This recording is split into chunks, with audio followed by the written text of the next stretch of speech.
얼굴이 잘 나오나요? 근데 여기서는 뭐 훤칠하십니다. 아 원래 인물이 되니까. 잇몸 미소 봤습니다 방금.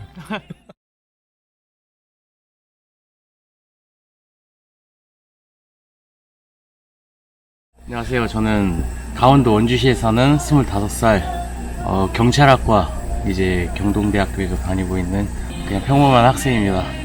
반갑습니다. 어떻게 보면 지금 병원에 있으셔야 되는 걸로 알고 있는데 네, 그죠. 사고가 나는 경위부터 한번 좀 들었으면 하는데 지금 몸 상태랑 네. 좀 얘기를 한번 들을 수 있을까요? 우선 몸 상태에 대해서 말씀드리면 진단명이 너무 길어서 너무 이것저것 길게 많아가지고 그냥 큰 것만 뭐 네. 염좌나 그런 거는 솔직히 그 뭐 정도는 다친 것도 아니니까. 현재는 다발성 늑골 골절 폐쇄성에 척추 쪽 디스크가 의심이 된다고 그렇게 얘기를 하시네요.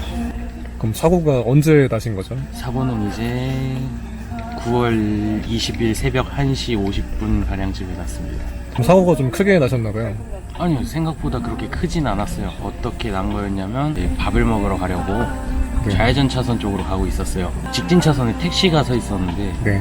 그 택시가 제가 이제 좌회전 차선에 이제 빨간불이어가지고 그 앞에 이제 살살 멈추려고 하는데 이제 오토바이를 이제 택시 쪽으로 좀 가까이 이제 세우려고 가고 있었는데 이게 갑자기 고개를 살짝 틀어서 안으로 들어오더라고요. 네. 네, 그래가지고 씨 이게 뭐지? 하면서 이제 저는 중앙선 쪽으로 살짝 이게 고개를 살짝 이렇게 틀었는데 네. 택시가 그냥 그대로 이제 불법 유턴에 들어와 버려가지고 이제 브레이크 좀 당황해서 급브레이크를 밟았는데 이게 밀리면서 네. 이제 제 몸이 좀 날라서 이제 택시랑 여기 늑골 가슴 쪽이랑 정면 충돌을 했어요. 병원에 갔을 때 큰 뭐 고통이 없었어가지고 그때는 그냥 퇴원을 했어요. 일요일이 지나고 월요일쯤에 네. 많이 아프더라고요. 네네. 그래가지고 병원에 방문을 했었어요. 처음에 쓰레기상으로는 큰 뭐 문제가 안 보인다라는 그 병원에서는 그냥 나왔고 이제 다른 병원을 가보니 약간 조금 의심스러운 게 보여서 CT를 검사를 해봐야 될 것 같다 네. 라고 했어요. 그래서 검사를 하니 약간 척추뼈에 살짝 이제 이상이 보이고 네. 늑골 부러졌다기보단 금간 거죠. 네. 네. 그렇게 보이길래 네. 이제 입원을 치료를 들어왔죠. 지금 현재 그런 상황입니다. 그래도 뭐 이게 위로의 말씀이 되실지는 모르겠지만 그래도 정말 크게는 안 다친 것 같아서 네. 다행인 것 같습니다. 아무래도 몸이 제일 중요하죠. 그러니까요. 그 사고에 대해서 얘기하실 부분이 좀 많다고 얘기를 들었어요. 네, 그렇죠. 저는 올해 들어서 이제 차량 교통사고, 제가 차를 운전하면서 난 교통사고, 네. 그리고 오토바이 운전하면서 나는 교통사고, 네. 그런 걸 포함해서 지금 10월인데 약 뭐 짜잘짜잘한 사고까지 다 포함하면 지금 한 16회 정도 났어요. 네. 한 달에 거의 많으면 진짜 몰린 날에는 뭐 퇴원하고 이틀 뒤에 또 사고 나고 뭐 그렇게 진행이 됐었는데, 우선 교통사고가 처음 나면 일단 처음 사고 처리가 진짜 중요해요. 이게 뭐 내가 혼자 단독 사고는 그냥 본인이 잘못을 했으니까 어쩔 수는 없는데, 오토바이 그 위주에서는 이제 비접촉 사고랑 접촉 사고가 있잖아요. 참, 그리고 이거 얘기하기 전에는 우선 한 가지 말씀드릴 거는, 이건 제 경험에 입각한 얘기이고 어떠한 객관적인 자료라던가 그런 뭐 이게 팩트다 그렇게 말씀드릴 수는 없다.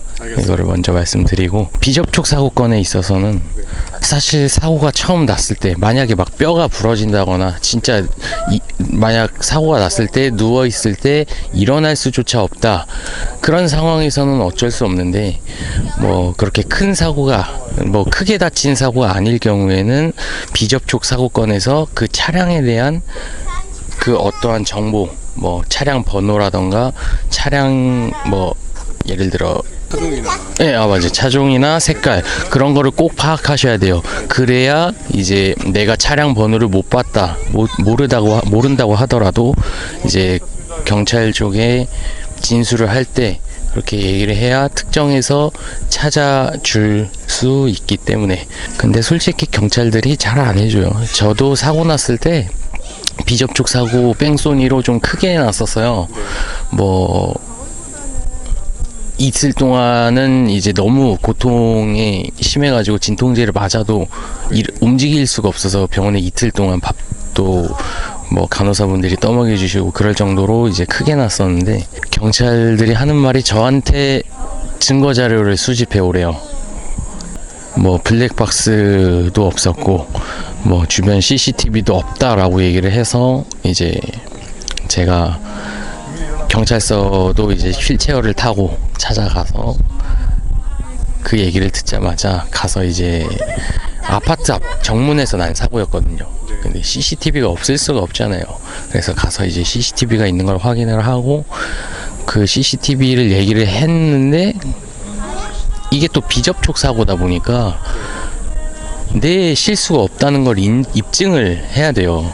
그래가지고 경찰 쪽에서 너무 노골적으로 저한테 과속을 한 것 아니냐, 뭐 혼자 넘어져 놓고 그런 식으로 좀 얘기를 하시길래, 뭐 이제 제 딴에 그런 뭐 자료 수집이나 그런 거에 대해서는 솔직히 가장 좋은 건 블랙박스예요. 본인 블랙박스를 아무리 비용이 많이 난다 하더라도 사고 한 번 나면 그 블랙박스에 들어가는 비용 몇십만 원보다 내 몸에 들어가는 병원비가 더 많이 나가거든요. 그 비접촉 사고 뺑소니 건에서 제가 병원비만 지금 400만 원 가까이 들어갔어요. 일주일 입원했는데 400만 원 들어갔어요. 뭐 이것저것 찍고 뭐하고 하느라. 이게 또 보험이 안 되다 보니까 자차 보험, 자기 신체 사고에 대한 보장이 없잖아요. 아무리 뭐 유상운송 종합보험이라고 해도 차대차 사고건이 아닌 경우에서는 절대 없더라고요.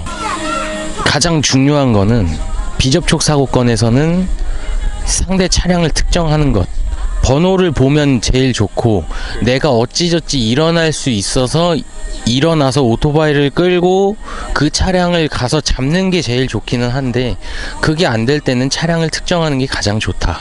어찌 보면 우리들은 이제 배달을 하다 보니까 시간에 쫓기는 건 맞는데,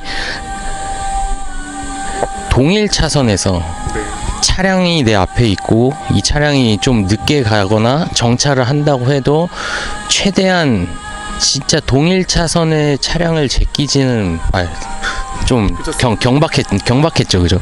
동일 차선 차량은 이제 동일 차선 추월은 절대 안 된다. 왜냐면 만약에 동일 차선 추월을 하다가 그 차가 진짜 잘못해서 꺾는다. 그래서 그걸로 인해 추돌 사고가 났다. 실제로 저희 원주 제가 일하는 그 배달 대행 업체에서 골목길에서 차량 두 대가 이렇게 애매하게 자기들끼리 이제 뭐 누가 가냐 약간 그런 눈치를 보고 있어서 그 사이로 들어갔는데, 그 앞에 있던 차량이 즉시 좌회전을 그냥 꺾어서 가버려가지고 그대로 이제 충돌 사고가 난 경우가 있었거든요. 확실히 오토바이가 더 많이 잡혔어요. 동일 차선 추월이라.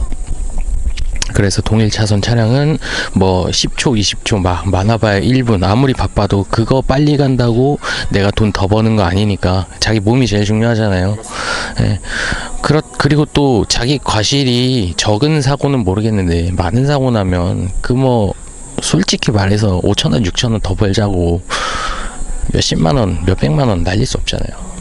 그러니까 그렇게 동일 차선 차량은 추월은 최대한 자제하시고, 보험 약관에 또 따라 달라요. 그 내가 유상운송 종합보험이냐 책임이냐. 솔직히 배달 이쪽이 유상운송 종합보험이 제가 25세인데 만 21세로 들어가서 1년에 보험료가 진짜 적게는 760, 보험사별로 견적 다 봤거든요. 가장 적은 데가 760이었고 그것도 보장도 최저로 해서 760이었고 가장 비싼 데가 960만 원이었어요. 솔직히 대부분이 이제 리스 오토바이가 아닌 경우는 대부분 다 책임을 들고 하실 거예요. 그거에 대해서 할 말은, 솔직히 책임을 들고 그 배달을 하지 말라는 것도 아니고 그렇다고 하라는 얘기도 아니에요. 근데 다만 내가 책임을 들고 보험을 하고 있다면, 흔히들 막 어린 친구들 막 오토바이 험하게 타잖아요. 그런 거 최대한 자제를 해야 된다. 사고 한번 나면 정말 이 경험자로서 말하는데 통장 잔고 그냥 훅 떨어지는 거 보면 피눈물 난다. 뭐 그건 제가 그 비접촉 뺑소니 난 사고건에 대해서는 사실 상대가 비보고 저는 앞 차량과의 간격을 벌리고 있었는데 안전거리를 많이 벌리고 있었는데 시속도 그렇게 빠르지 않은 한 32 그 정도였는데 그 사이를 그냥 비집고 들어와서 난 사고였거든요. 장마가 이제 시작되던 때였어요. 그런 억울한 상황에서도 사고 나면 내가 입증하기도 힘들어서 돈이 400만 원, 500만 원 이렇게 깨지는데 정말 이게 경험에서 나올 수 있는. 네, 그죠. 경험에서 나오는 이런 바이브. 네, 영상 그런 보시는 거죠. 분들 지금 이 표정이 찐텐. 이게 괜히 나오는 표정이 아닙니다. 진짜 보험 약관에 따라 다르다고 했잖아요. 만약 내가 리스를 해서 유상운송 종합보험을 들고 그런 사고가 날 것 같은 상황이면 최대한 비접촉 사고는 피해라. 차라리 내가 과실이 더 많이 잡히는 한이 있더라도 부딪혀라. 솔직히 이거는 어떻게 보면 보험 사기처럼 보일 수 있는데 경찰이 저한테 직접 한 말이에요. 어떻게 저한테 얘기했냐면 차라리 비접촉이 아니라 부딪혔다면 뭐 과실 나눈다거나 그런 게 더 편했을 거다라고 얘기를 할 정도로 비접촉 사고는 인정받기가 너무 힘들어요. 차라리 내가 지는 한이 있어도 충돌이 나요. 네, 이거는 진짜. 그리고 이제 합의에 관해서 얘기를 할 건데 그 앞전 얘기들에서 완벽한 조건을 갖췄을 때 유상운송 종합보험을 들고 내가 이기는 사고가 났을 때 첫 번째 입원 기간 병원에 입원해 있는 기간 동안 어떠한 눈치도 보지 마세요. 네, 왜냐면 솔직히 이 일을 하다 보면 피크 시간대 밀리다 보면 입원해 있는 사람들한테 살짝 눈치를 주는 업체들이 있을 수 있어요. 저희 네. 뭐 다 마음이 통했을 때. 네, 그죠. 눈치 보지 마세요. 저도 지금 이번에 전치가 4주가 나왔는데 이 4주 기간 동안 그냥 병원에서 계속 있고 있는 중이거든요. 그러니 이번 기간에는 절대 눈치 보지 마시고 본인 몸은 본인이 제일 잘 알아요. 다른 사람들이 그냥 염좌 진단이다 뭐다 해도 내 몸이 아프고 내가 이거를 판단했을 때 일을 할 수 있겠다 싶으면 그때 합의를 보고 만약 그게 안 된다 싶으면 최대한 치료에 전념하시는 게 가장 좋다. 물론 돈이 정말 막 급하신 분들이라면 어쩔 수 없지만 뭐 저 같은 경우도 사실 좀 그런 상황이라 그런데 뭐 자기 몸이 일단 가장 최고예요. 그렇죠. 네. 그리고 눈치를 굳이 보지 않아도 되는 게 나 하나 없다고 그 업체가 안 돌아갈 정도면 그 업체는 얼마 못 가요, 솔직히. 나 하나가 없어도 그 배달 이쪽에서는 다 돌아갈 건 다 돌아가요. 내가 하루에 예를 들어 50개, 60개를 탄다? 그러면은 뭐 그 정도 나온다고 하면은 어느 정도 업장이 좀 있고 콜이 많이 나온다는 건데 그렇게 업장이 많고 콜이 많이 나오면 그만큼 기사들도 어느 정도 있다는 건데 그 많은 기사들이 두세 개씩만 더 하루에 타면 내가 잡아가는 양보다 양 다 충분히 커버가 되니까 절대 이제 이번 기간 동안에는 치료에 전념하셔야 돼요. 그리고 소득신고 가장 중요해요. 소득신고를 잘 하시는 게 제일 좋죠, 솔직히.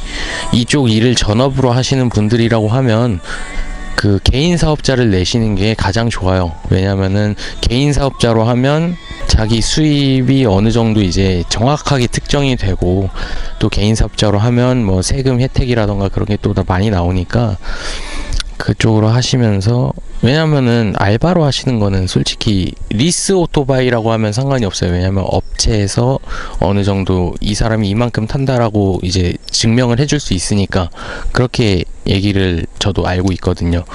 그리고 사업자를 등록하신 분들도 그렇게 알고 있어요.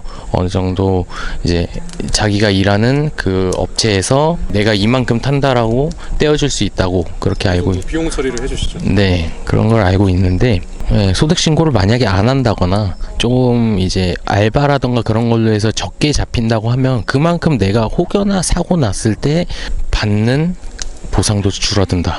내가 하루에 콜 50개, 60개, 70개 타서 뭐 많이 가져가면 막 30만 원 가져간다 쳤을 때 소득 신고를 만약 이걸 제대로 안 한다거나 뭐 오토바이 보험을 리스를 안 해서 업체에서 이분을 우리가 고용했다 그런 게 안 나온다면 솔직히 많이 힘들어요. 일용직 노동자 하루 뭐 대략 11만 얼마가 들어가는 걸로 알고 있는데 내가 하루 30만 원 번다고 해도 그거밖에 못 받는 거예요. 11만 원 하루. 세 번째 마지막으로 교통사고 시 병원 선택이 제일 중요해요.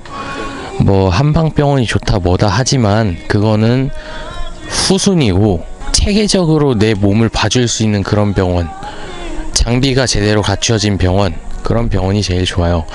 처음 갔을 때 엑스레이, CT상으로 안 나오는 뭐 MRI로 찍어야 나오는 그런 외상이 있을 수 있으니까 최대한 내 몸을 정확하게 진단을 해줄 수 있는 그런 병원에 가시는 게 가장 좋아요. 병원을 선정하는 기준도 대전에 보면 되게 유명한 병원이 하나 있습니다. 아 진짜요? 교통사고의 거의 성지죠.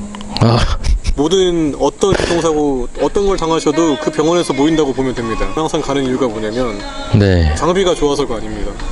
나일론을 잘해주세요. 전문 용어긴 한데 여기 나가도 되는 거예요? 괜찮습니다. 제 얼굴은 아직 안 팔린 거거든요. 이제 추우시면 안쪽 들어갈까요? 네. 배달 대행을 하게 된 계기가 혹시? 제가 7살 어린 동생과 13살 어린 동생이 있어요. 그러는 와중에 아버지는 어머니 앞으로 빚 내신 게 약 1억 4천, 아니다, 그 당시에는 1억 8천이었어요. 진짜 처참했죠. 그 당시에는.